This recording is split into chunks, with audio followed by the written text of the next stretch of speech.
महाशिवरात्रि पर के दिन महादेव ने पक्षी का रूप क्यों पक्षी का धारण रूप किया? क्यों धारण किया, आइए जानते हैं। इस कथा में एक बार महाशिवरात्रि के पावन दिन पर महादेव और माता पार्वती दोनों अत्यंत प्रसन्न थे। प्रसन्नता के कारण वे घने जंगल की ओर विहार करने के लिए निकल पड़े। चलते चलते माता पार्वती ने मन ही मन एक लीला करने का विचार किया और वे अचानक कहीं छिप गईं। जब महादेव ने देखा कि माता पार्वती उनके साथ नहीं है तो वे उन्हें ढूंढने लगे। वे प्रेम से पुकारने लगे, प्रिया देवी, आप कहाँ हैं? परंतु माता पार्वती उन्हें दिखाई नहीं दी।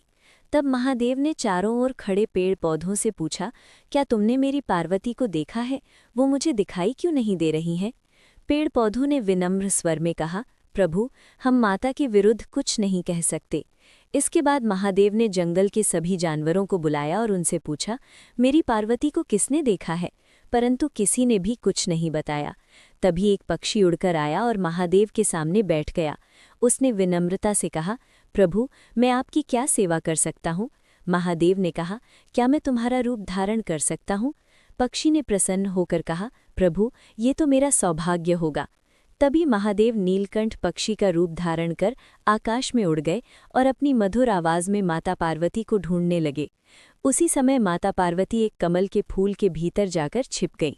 महादेव उस कमल के पास पहुंचे और बोले, देवी, मैं इस फूल के भीतर नहीं आ सकता क्योंकि ये फूल आपको अत्यंत प्रिय है। यदि आप बाहर नहीं आएंगी तो मैं चला जाऊंगा। परंतु माता पार्वती ने कोई उत्तर नहीं दिया। महादेव उदास मन से जंगल की ओर लौटने लगे। जब माता पार्वती ने देखा कि महादेव सचमुच चले जा रहे हैं तो वे कमल से बाहर आईं और चुपचाप उनके पीछे चलने लगी। महादेव ने उनके कदमों की आहट सुनी और रुक गए। तभी माता पार्वती ने कहा, प्रिया स्वामी, आप कहाँ जा रहे हैं?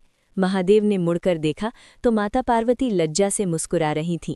तभी दोनों ने सर्प का रूप धारण किया और घने जंगल में नृत्य करने लगे। नृत्य करते करते महादेव के मस्तक से पसीने की बूंदें धरती पर गिरने लगीं।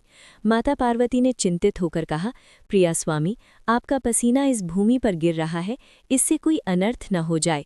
महादेव ने शांत स्वर में कहा, देवी, चिंता मत करो।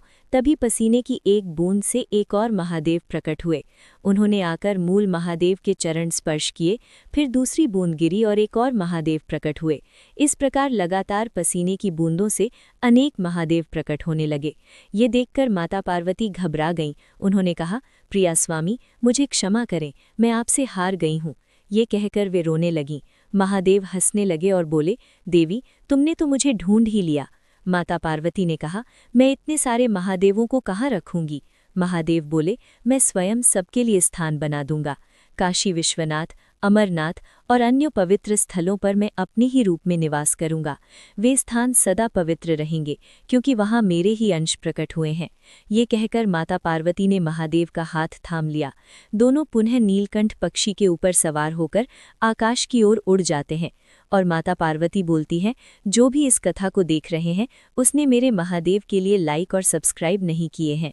यह कथा पुराणों में शब्दशः नहीं बल्कि लोक कथा और भावात्मक शिवलीला के रूप में प्रचलित है। महादेव ने मानता हो तो लाइक कर जो, शेयर कर जो, सब्सक्राइब कर जो, कमेंट कर जो।